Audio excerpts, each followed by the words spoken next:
सभी को मेरा नमस्कार। मेरा नाम दिलेश्वरी कुमार है और मैंने एमए किया हुआ है राजनीति विज्ञान से और शिक्षा में लगभग मुझे 11 वर्षों का अनुभव है। अब मेरी सुकमा ज़िले की विशेषता। मेरा सुकमा ज़िला बहुत अलग है। ये पूरा प्राकृतिक सौंदर्य से भरा है।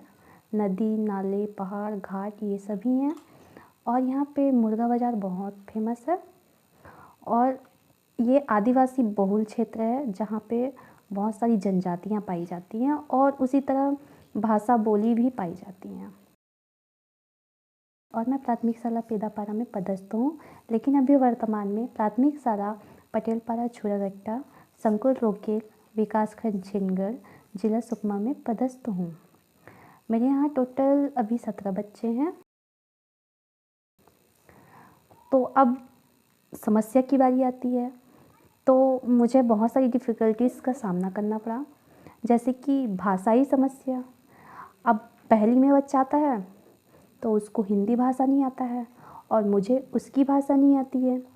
अब उसको सिखाने के लिए तो लगभग मुझे और उनकी भाषा को मुझे अब्ज़ॉर्ब करने के लिए ऐसे ही करते करते हमारा तो पहला सेशन बच्चों के साथ में ऐसे ही निकल जाता है, पहली वालों के साथ में। और दूसरी समस्या यह है, पालक अशिक्षित हैं। अब पालक अशिक्षित हैं तो बच्चों को स्कूल नहीं भेजते हैं, जिससे बच्चों की उपस्थिति पर फ़र्क पड़ता है।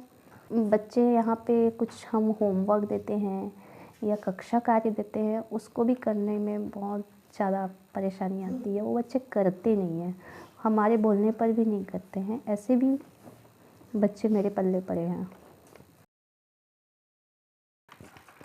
फिर मैंने एक इनोवेटिव पाठशाला GIIEL इस कार्यक्रम में प्रशिक्षण प्राप्त किया और इस कार्यक्रम में प्रशिक्षण प्राप्त करने के बाद में मैंने सीखा कि बच्चों के लिए शिक्षा को कैसे रुचिकर बनाएं, कैसे बहुत सारी विभिन्न प्रकार की गतिविधियां हैं या बच्चों के द्वारा खेले जाने वाले खेल हैं या उनके द्वारा बोले जाने वाली बहुत सारी बोली हैं और कविता है, कहानी है उनकी लोकल भाषा में, उनको कैसे अपने पढ़ाई में उसको मैं यूज़ करूँ।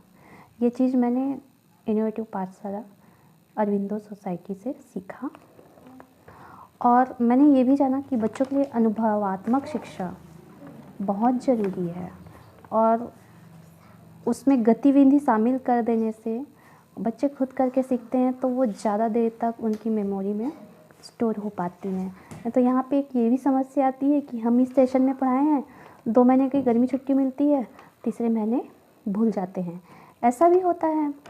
और अभी हमने हमारे सुकमा ज़िले में ऑफलाइन कक्षा ज़्यादा संचालित होती है और खुद मैंने भी ऑफलाइन कक्षा, मोहल्ला क्लास ये सभी मैंने किया हुआ है।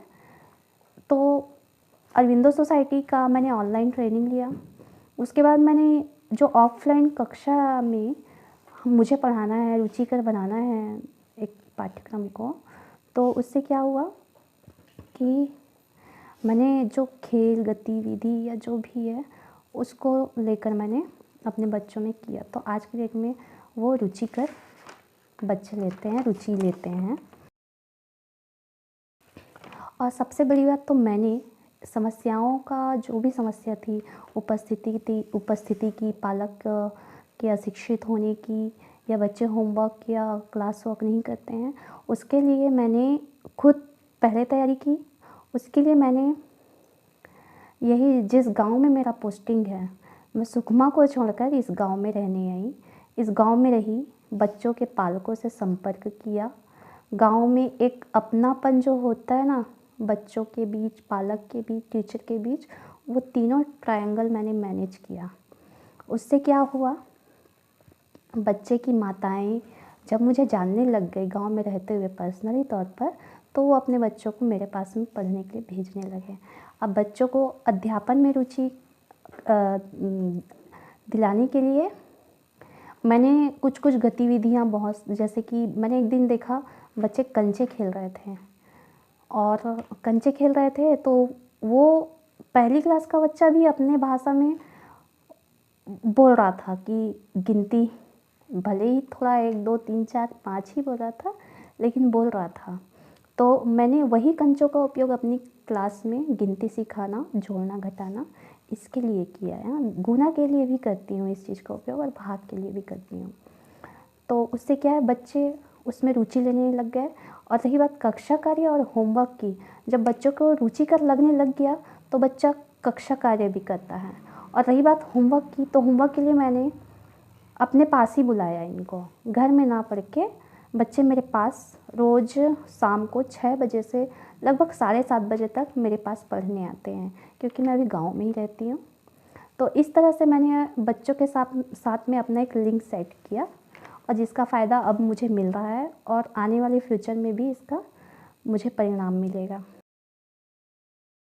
जैसे कि बच्चे खेल खेल में सीखते हैं, वो गतिविधि मैं कक्षा के बाहर अभी मोहल्ला क्लास में कराती हूँ।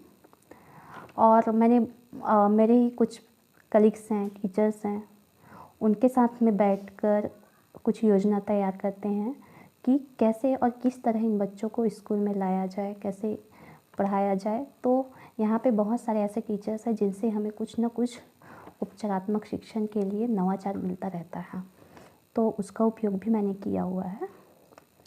और अभी मोबाइल फ़ोन है, मेरा मोबाइल फ़ोन है, उससे मैं दूसरे बच्चों को या फिर मेरे ही घर के कुछ बच्चे हैं, मेरे पहचान के बच्चे हैं, उनसे मेरे बच्चों का बात करवाती हूँ। और कुछ बच्चों से रिलेटेड, बच्चों को जो अच्छा लगे उस टाइप के वीडियोस दिखाती हूँ इनको, यूट्यूब पर हो गया, या फिर घर में मेरे बच्चे हैं उनका वीडियो रिकॉर्ड करके मुझे भेजते हैं व्हाट्सएप पे, तो मैं उनको ये चीज़ दिखाती हूँ। तो वो चीज़ है, इसको बड़ी रुचि से भी देखते हैं और सीखते भी हैं। और अब मैं श्री अरविंदो सोसाइटी और HDFC बैंक का बहुत धन्यवाद करती हूँ, जिन्होंने मुझे ये मंच प्रदान किया। आप सभी को मेरा नमस्कार।